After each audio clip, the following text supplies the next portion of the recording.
What to do after your legal troubles are over. Do you share or not?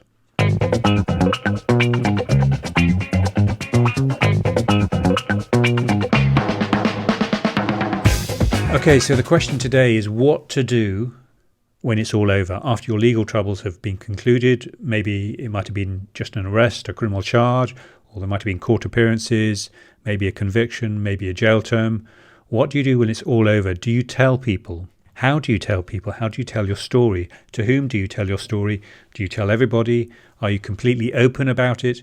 Or do you lock it away, refuse to talk about it, and dread the moment when it comes to light for some reason, in a social situation perhaps, or in a work situation?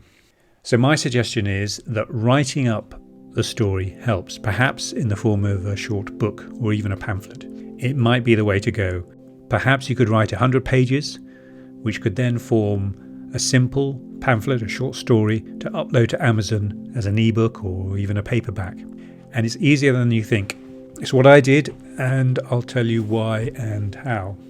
Firstly, it clears your head. It is a form of therapy. You can reflect on your psychological and emotional journey and put it down into words, and you can pour all your anger and your frustration into this document. Secondly, you can organise your legal case, your legal experience, in a readable form that is relatable to anybody, most importantly the man on the street, the person who's not familiar with you and your story.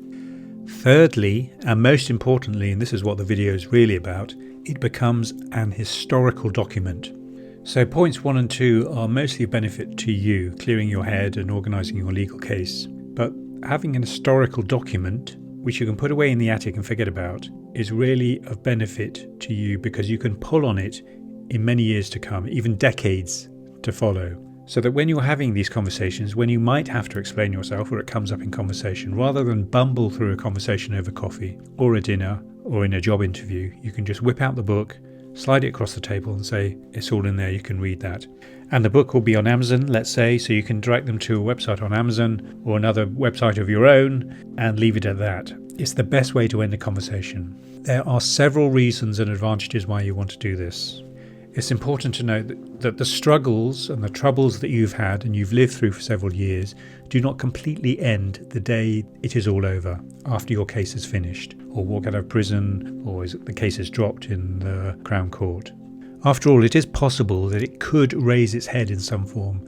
Perhaps someone wants to use the episode against you to smear your reputation, often for their own ends, and this could be in a relationship or a work situation or a social situation. Sometimes it might be malicious, other times it just might be misguided or meddling or intrusive. Sometimes it's in a legal context, such as getting clearance for work or for travel and visas. So you want to be able to refer to a contemporaneous account of what happened, which is as authoritative as possible and from your perspective.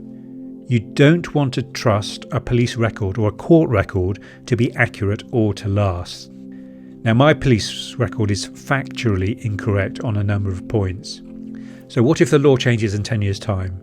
Whether it destroys past records or releases past and perhaps incorrect records, or the laws around other activities change, like getting a mortgage or getting a job, being entitled to compensation or other changes. Don't believe you could call on your friendly solicitor or the barrister to act as a witness in your defence. They've either retired or they've died or they've moved on, they've forgotten about you completely and their lives have changed, so that they won't be interested or able to help you.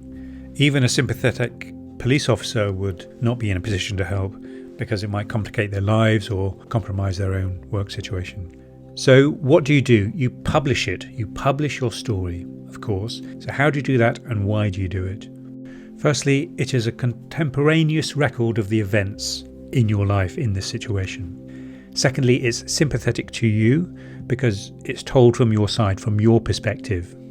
Thirdly, by publishing it, you make it available to all. Everybody can access it from anywhere in the world if you've uploaded it to a publishing platform such as Amazon. You can aim for 100 pages, let's say, because that's just a decent enough size to print something on the spine so it looks like a book and you can print it and publish it through Amazon. I'll talk about that in a minute. Aim for about 30,000 words, which is a reasonable amount. Now, you could write half of it and perhaps your spouse or your friend could write the other half if you didn't want to write the whole pamphlet or whole book yourself. So not only do you format it as an ebook, but I think it's important to publish it as a paperback too. And it's not so difficult. You can now self-publish by submitting a PDF to places like Amazon or publishers like Ingram Spark. They will print the book on demand. So the only thing you have to do is buy an ISBN, which is the barcode number, it's the International Standard Book Number, stick it on your book, and it all becomes official.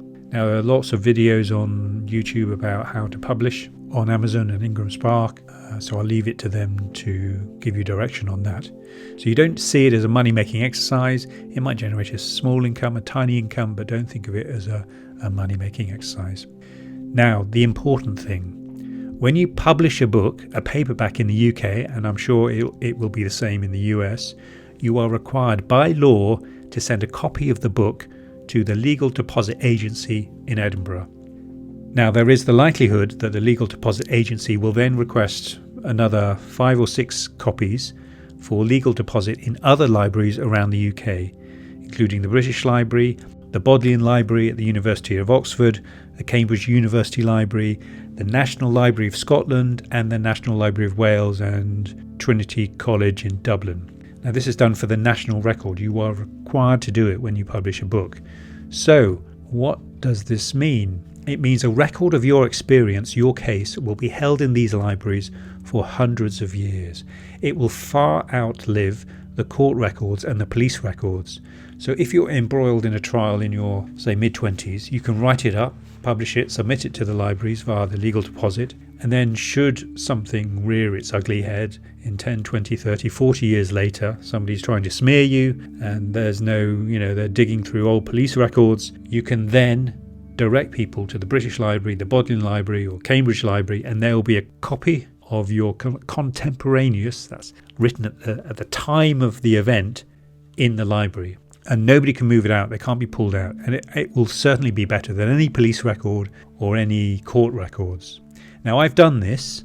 I've written it up in 2. I wrote up my stories in 2 books. And I started within a week of my arrest. I thought I should keep a record of the interviews and the police interactions and their failures and my psychological journey, and publish maybe a 100-page pamphlet, like a novella-like memoir, as a record, as a formal record, because I thought it would be better than anything the police would do. But because my case carried on for 3 years and it became such an awful rubbish experience of failure and police bungling, I split it up into 2 books. So Mad as Hell Part 1 describes the day of the arrest and the subsequent 2.5 years of bail, 899 days in fact, to the day I was charged with a criminal offence. And then Part 2 takes up the story from the day of being charged to the day or the month it was all dropped just before it went to trial. It was dropped 13 days before a Crown Court trial, and I added on another month to explain how it was all wrapped up. And in Part 2 I describe my trial preparation, my court appearances, my own investigation, how I built my case for me and for my solicitor and my barrister, and how I was going to expose all the police failures relating to the case. Anyway, so that's another story. Anyway, so I published it, and those 2 books are available on Amazon and in any bookstore. You can go in and they can order it for you. But most importantly, they are deposited in the British libraries, the Bodleian Library, the Cambridge Library and Trinity College Library. And they will be there, they'll be kept there for hundreds of years. Now, once you've done this and your books are sitting in the libraries, and the matter of your court case comes up or your trial and tribulations come up, you can just wave a hand and say, just read the books. Direct them to Amazon or any library. Library can get it, or bookshop, and you don't have to enter into a big long sob story about what happened. You don't have to defend yourself. Now, I had a conversation not so long ago about a chap who got in touch. He had some trouble in Scotland, and he was obviously very vexed, and he was trying to defend himself. This was over email. He wanted to explain himself, the police were doing this and police were doing that. I said, don't worry, you don't have to explain yourself to me at all. Don't worry about it, forget about it. You have this instinct as a defendant in a case that you feel you have to defend yourself even after everything is over. But if you've written a book, if you've written it up in some form, and it's available in a place like Amazon or somewhere else, and in the libraries, then you can direct people there. You never have to talk about it again. You never have to defend yourself again. You just say, read the books.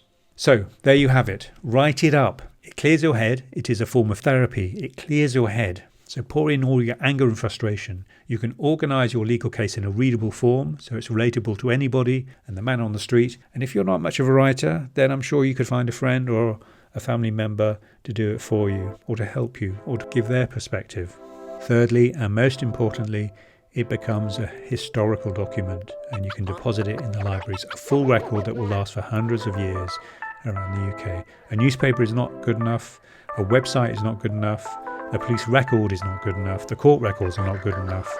You can direct people to a publication that's existed for forever and a day. Okay, that's it. That's this video. I hope you found that helpful. Good luck, and do check out my other books and the other videos on all sorts of things. Okay, thank you, bye. Thank you for tuning in. Please do like and subscribe and check out the other videos. If you want to support me, that would be a great help and much appreciated. You can buy me a coffee, follow the link in the description, or you can even check out the books, Mad as Hell Parts 1 and 2. Part 1 is the 899 days on bail before I was charged, and then part 2 is the 7 months of the trial preparation before the case against me was dropped. The ebook and paperback is available on Amazon. Search for Mad as Hell by David M. Anderson, and you could probably go into a bookshop and they could order it from their systems as well. And of course, if you or a loved one are experiencing legal troubles yourself, I hope you found this channel and video useful, and the very best of luck. Thanks.